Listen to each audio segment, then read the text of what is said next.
Gentlementor. On the road.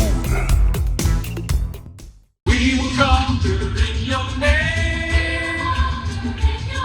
On that road in Jesus' name. You just wanted to have it on while this song was playing?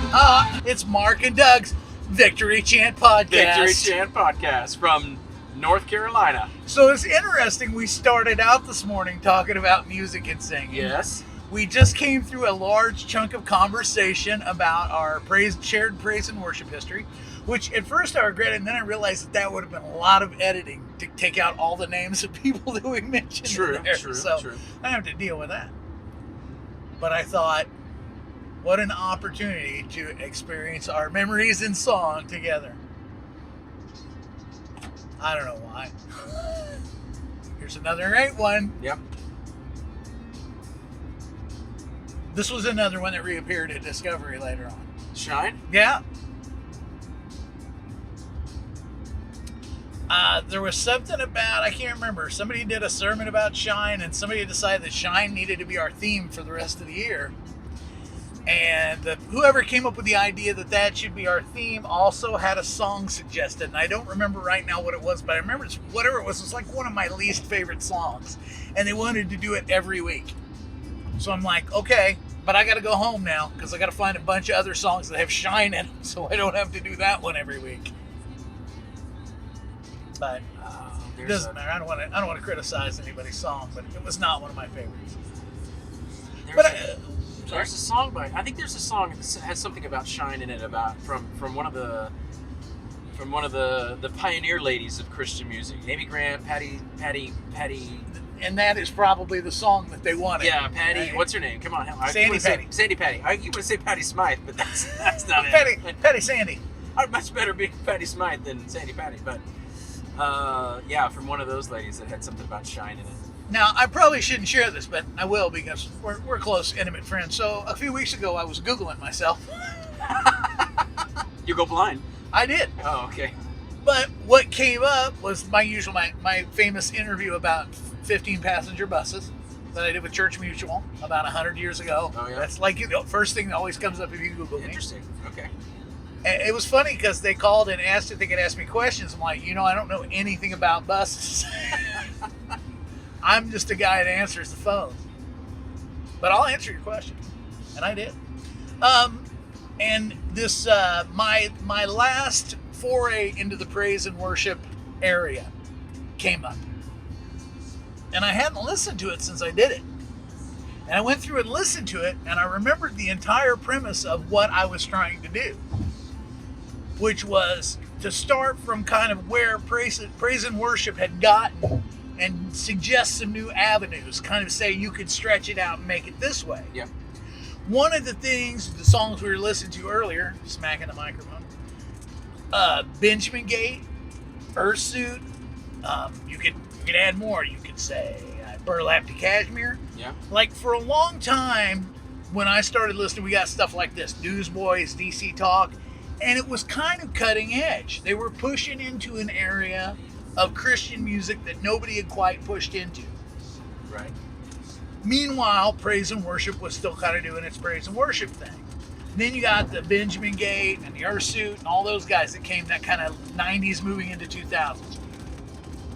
To me, still a peak moment in Christian music. Cutting edge, avant-garde, out of the pocket.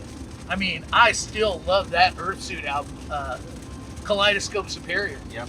It's still a killer album. Still good. Still stands up. And then, I don't know. This is my impression. Maybe it's wrong. It seemed like everybody just stopped. Stop making good music? Not good. It just, they were like, kind of this is what it's going to sound like. And everybody kind of started merging back into one thing. And it got really kind of divergent and exciting there for a while. Right. And it's not like it's not good. It's still quality music. I mean, they are professional musicians and stuff. And it's well written and it's well produced. I got no criticisms like it's no good. It just seemed like we were going somewhere and then everybody would just say, oh, let's go safe. Let's go commercial. Right.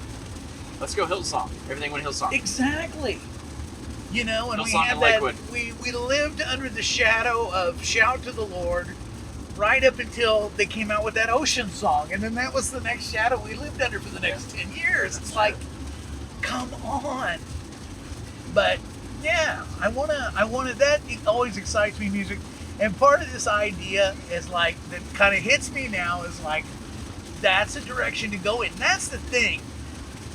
Is like I remember I think it was you that first introduced me to He Makes Beautiful Things guy, Gungor. Yeah. Michael. And I read like an article, it's an interview with him, and he said, here's the thing about Christian music. When I'm out on the road and we're flipping through radio stations, it's a game we play. It's like you don't even have to know what station. As soon as you hit the Christian one, you can tell by the way it sounds. Yep. I'm like, ooh, that's a producer talking right there. I get what he's saying. That's what I'm talking about. It always sounds like, even if it's not exactly the same, it still has this sound. It's like, okay, so how do we get away from that? And how do we enjoy exploring? You know, the biblical command is to sing a new song. Not just keep singing it. And the old ones are great, and I'm not dissing on hymns or old praise and worship. It's all stuff dear to my heart. But if we're Christians, you know, I think it was probably you again who kind of invited me into the thought that, you know, we should be setting the standard and doing the new thing and not following the crowd. And now we are kind of doing our own thing, but it's like our own crowd we're following. It's like, oh, well, we're not doing secular music. It's like, well, maybe it's time that we start. The great thing about ensue or Benjamin Gate to me was that they escaped it. Yes. If you don't know that's Christian music and you're listening to it, it's just cool music. Right. You have to really listen to the words. Yeah. And then you go, wait a minute, this is Christian. That Switchfoot album. Yeah. Beautiful Letdown. Yeah. Oh my goodness, and that was on the radio. That was on MTV. That's the thing. Confront culture. Yep. So. Well, and I think that musically culture has, like you said, it's kind of narrowed back down. And I think Christian music just kind of followed that trend of narrowing closer back down, like you said earlier. And so a lot of those guys, Switchfoot, Newsboys, and, you know, of course, Benjamin Gate, Adrian got married and married one of the other guys who produces generic Christian music, Jeremy Camp. No. Oh, she married him? Yeah, she married Jeremy Camp, which I don't like him for that because she stopped doing her gig well, I don't as expect Benjamin Gate. the same people to keep on doing it. Hopefully, it will inspire something new, but it doesn't seem to have. But and then that was the same period where ska crashed into the side of the mountain, and so OC Supertones out. Those guys, even like Benjamin Gate, Who crashed into the side of a mountain? OC Supertones, ska. Oh, Scott. Ska's dead. Okay. Remember Ska's I get dead? it. Yeah. So OC Supertones, But you said no more. Scott. Scott who? Scott. What happened? Ska. Okay. So all that's gone, and so yeah, it did exactly what you said. It just kind of narrowed the music down a little bit. I think we're kind of still there. I mean, if you even listen to regular non-Christian, because we're not going to use the word secular anymore, right? Non-Christian worship music. I mean, it's still kind of, you know, it's all the same. Harry Styles. Yeah. You know, all these. I mean, unless of course you're changing genres into, you know, Motown or whatever. It struck me really weird at this last church, like, because, like, all they want to do is Bethel. Kind of like, I mean, we did a lot of Hillsong because it was a big deal, but we did Daryl Evans, we did other stuff. We spread it out, did some of the classics, brought in some new stuff. And I'm like, ain't no hate for Bethel, but it's like, you can do more than one kind of music. Yeah. It's not impossible. And kind of coming off that conversation from this morning, you know, it's not just that we should be trendsetters in music, it's that music is heaven. It's from heaven. It's ours. Yes. We should not be following on this. We should be leading on this. Well, and then even inside, I feel like I have to talk louder because of the rain. Yeah, that's what I'm kind of yelling. Even inside the idea of a church, it's you and I, when at FLF, we were on the cusp of moving into our own stuff. You were writing stuff, I tried to write some stuff, and because we really feel like that's where it was headed. Is like, okay, it's okay to use other people's stuff, Yeah. but that stuff, some of that stuff should be birthed inside your church from your movement. From Yeah, we were taking those cues from other Right. from the big movements. Right. Well, that's And what so- we're going to do. What they do. We're not just going to do their songs like they do, but we're going to follow that strategy. But yeah. now, from my experience in working with churches and what I do right now, it's like churches have released that on a whole. They've released that, saying, "Oh no, we'll just leave that to Bethel and Hillsong and Elevation, and we'll just use their stuff." Yep. And they don't intend at all until they become a giga church, nationwide giga church, to we should write our own stuff. And I think this is yet another. Dixie. Another version of that thing where this is God's favorite. If us singing is God's favorite, how much does it bless God's heart when a church gets it together, Yeah. to do its own song, Right. to really sing a new song, to take up that thing, that challenge. There you go, call it that. Or just not even that. Just take some time to freely open the worship and vocally and musically let it go where it needs to be led. That's really, really scary for people. It's It is almost as scary. scary as an original song from someone in the congregation. It is scary, but it's so much fun, and it's so, I don't know, man. You get so much more out of it. It's like, I believe so. We did that thing that we did, you and me and Meg, trying to like get people interested in doing it. Yeah. And I was like, I don't understand why people don't want to do that. That's like, to me, that's the most exciting part of worship, Right. is when you get out there, right out on the edge, Yep. and you don't know what's going to happen. It's not for everybody all the time. It's just another way to do it. But I don't know, if I had a complaint, if I had a complaint about Christianity, just one? Yeah, limit to one for this. just one. Why are we so unflavored, man? That Bible and like how we can worship and how we can experience God is supposed to be a buffet Yes. of varied experiences. It's not just read your Bible, pray, and go to church. There's other stuff. But that's it. I don't understand why it's so terrifying to people. I guess because people are embarrassed. But that's why that message of this is his favorite. It doesn't matter what you think.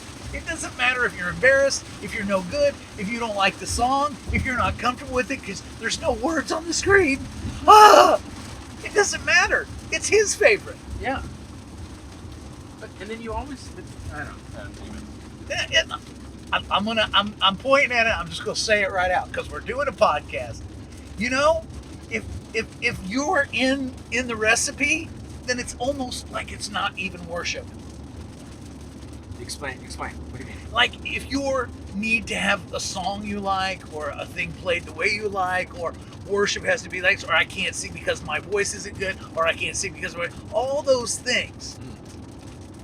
All those things where you have to have your hand on how it's done. Yeah. You can't just let it rip. You're kind of, every time you need to be in that recipe, your name needs to appear on the list. Well, I like to worship, but I don't want to be in the song. At Discovery, there were people who wouldn't come there because they couldn't worship in an old house. I'm like, you know what? My feeling is that if you can't do it in an old house, you probably don't know how to do it anywhere. If you can't worship because you don't like this song or you don't know this song, I'm kind of wondering what you're worshiping when it is a song you like. Because I think it might just be a song you like that you're worshiping. That was problematic to me. My first experience with it. Enemies Camp. Okay. Loved that. Yes. Had so much juice. Loved it. And then it got to me where every week they wanted Enemy Camp. Yes. Oh, are you guys going to do Enemy Camp this week? Are you going to play Stomp? It's like, I can, but if we're just going to do one song every week, how about we record it and you can just hit play? Welcome to Charlotte. It's Thursday. And here's me, sitting in my luxuriously upgraded suite style apartment. Enjoy the full kitchen and all of its amenities. Here, sit a spill in our luxurious office/living room. That's right. a real false leather sofa, and, of course, a TV. There's another one. That's a choke for me. And I had to overcome that. And I did it at North Park Baptist Church. Pre-recorded worship tracks. When somebody gets up and does a special, they got the boy, that sorry God, can't do it. Can't worship you. Man, you want to get checked in the seat of your pants. Go doing that a few times. Stop doing that. Yeah. I did. Because I finally realized what I was doing. I was refusing to worship God because of my taste, my opinion, my junk. Well, Deborah and I were checked on that early on in our marriage. When we first got married, we were attending Church on the Move. We go to Church on the Move. We expect to hear Willie George, and we expect to hear Kim Blunt lead worship. And it was unacceptable in our minds for Kim to take a Sunday off because some lady got up there to lead worship. And I remember Deborah and I both would look at each other like, oh no, are we going to stay? Replacement I lady. mean, literally, we were like, Wow. I don't know if I even want to stay. And it's got that way early on. And then we realized we can't do that because that's not what the recipe of worship is. The recipe of worship is me and God and a group of other people.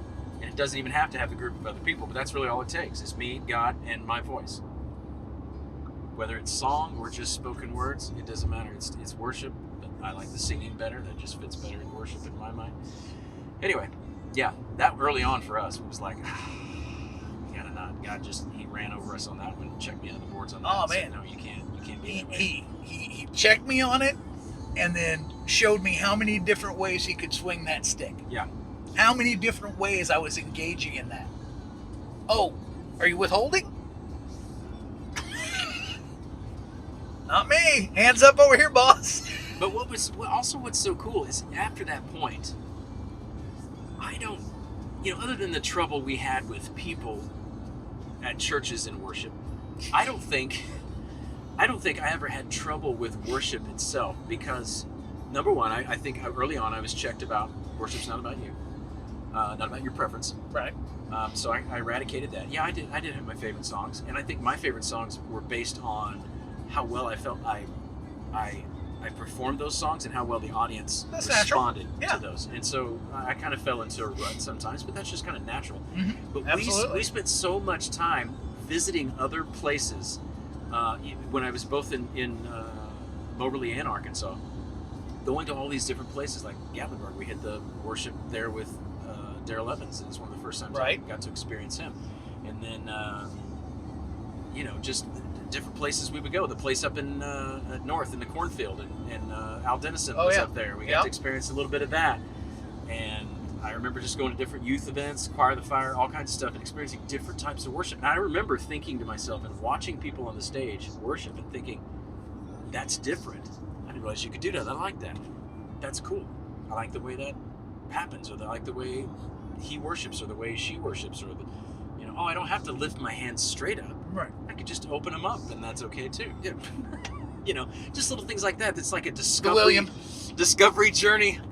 The hummingbird. Yeah. The discovery journey of these are the great things, and a lot of it requires that you have to get that you out of the way, right? And then you can start to appreciate it, right? And you can appreciate all those different forms. And like now, like I sit in worship, and my daughter leads worship at Life Church, and I sit there, and I just being there and involving myself, the little bit that I do sometimes, feels fantastic. And I can sit there and I can cross my arms. And I used to hate this too. I used to see William in the front, doing this. And I see students doing that.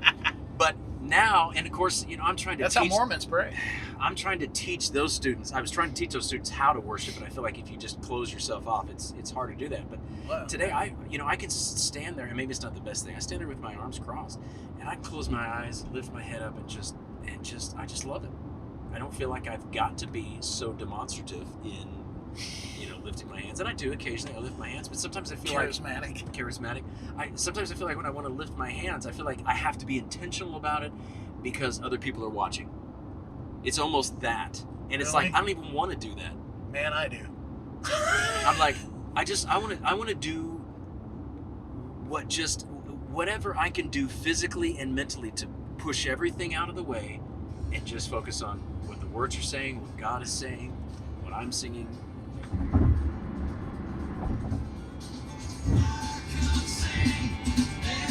Songs, how you save my soul. Should brought your guitar. Played this a few times. If I had a small one, I would if I wanted to. My heart's bursting. Well, next time I'll get the Ford F-150 that's got the giant arm thing, so you can set the computer right I just here. sit in the back. Plenty of room for guitar. Yeah, you rode in that F-150 or F-250 that I had. Yeah, that thing was cool. Yeah. Bet that'd be a fuel economy on that. Oh, would I'm be sure. awesome. It was great. Here's Mark's bedroom door. Over here's my bedroom door. And you can tell that I've been living here for a day. So all my stuff, my clothes, hanging in the closet, captain backpack. Over here's the, look at that guy. It's your old friend pink forehead guy. That's right, it all peeled off and I'm pink again. It looks like I failed to wash my face very well is what it looks like. Yeah, I don't know. I don't go on the regular, but like my last 2 visits to your church was like leg day for your soul. Yeah, I'd like to. It'd be nice to go and have a normal Sunday. Yeah, man, it's weird to think back. Remember, like there was a time when I couldn't lift my hands, man. That was foreign as crap to me. Remember, like the first time I was in there. Well, the thing I came and was like, oh, I play, and like that night, it's like, oh, we don't let nobody play for like 2 weeks, and then I go, hey, we'll go in and let you play tonight. Like, okay, well that's weird. And then we went in the back here, oh, we're gonna pray. I'm like, okay, cool, we're gonna pray. And somebody started praying in tongues, going around putting their hands on people. I'm like, okay, Nope. this just went up a notch. But it was good for me. It stretched me. Going to black church for years stretched me. Yep. That too. When I was in the black church in Denver, same thing. It was just like, I love this. And choir with robes. Yeah. Because early on, when I was, again, back at the church on the move, I was anti-choir. We don't need a choir anymore. That's old school. It's Yeah, religious. it's old school. Yep. Just like we don't need an organ. Well, I think if you incorporate an organ, if you can incorporate them well, Yeah. you can do it well. Let's do it. Do it with excellence. Don't do it because that's the only thing you think you are able to do to worship God. Right. Once you can eradicate that this is the way it has to be done, then whatever you want to put into worship, I'm good with. That's what I like. And that's, it's just, it's the same old stagnation deal that always is. We get in those ruts where things get comfortable and they get easy and we just stay there. It's like, there's this thing, and I think we talked about this some at one point, this idea, the bad guy from Silence of the Lambs. Yeah. It says, covetousness begins with what you see every day. And at first I was thinking about like, oh yeah, you see something you can't have, and you can't have it, you see it, and every day you see it, and you can't have it, more and more you want it. But I thought, there's a flip side to that. Because the thing you see every day is also the thing that becomes mundane. And that thing you see every day that you can have gets mundane, and it gets boring, and it makes that thing you can have shine even brighter. Yep. And so some of this stuff is like self-inflicted. Oh yeah. Because sure. we fail to appreciate things when they get that way, It's just anything that becomes common. That's what I would like to figure out a way to do, is how to keep things precious. Precious. That intimacy with God is precious, but you lose how precious that is, and suddenly you're just singing songs again. And after a while you forget that was the thing, that there was a connection to be made there. And it's just, then it is religion. Yeah, Just right. because we sing 3 songs every Sunday, that's why.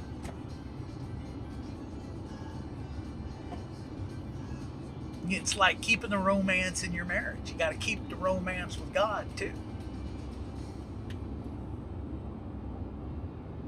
The bromance. And that's, to me, that has always been the parallel. Is that worship with God is the parallel to intimacy in your marriage.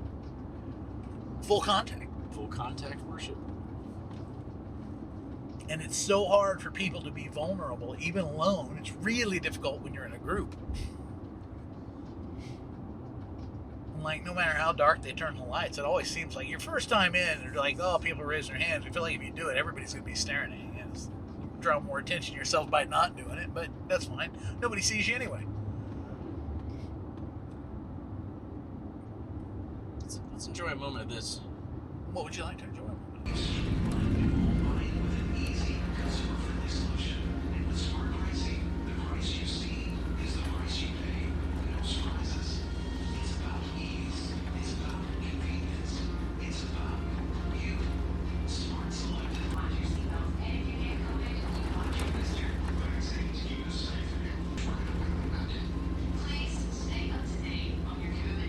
For the red couple. Can I ask you something? Baby, I'm here to help. Yeah, just need a little clarification. Tomorrow we head back home, or start heading back home. I guess we'll see you then. The Gentlementor. On the road.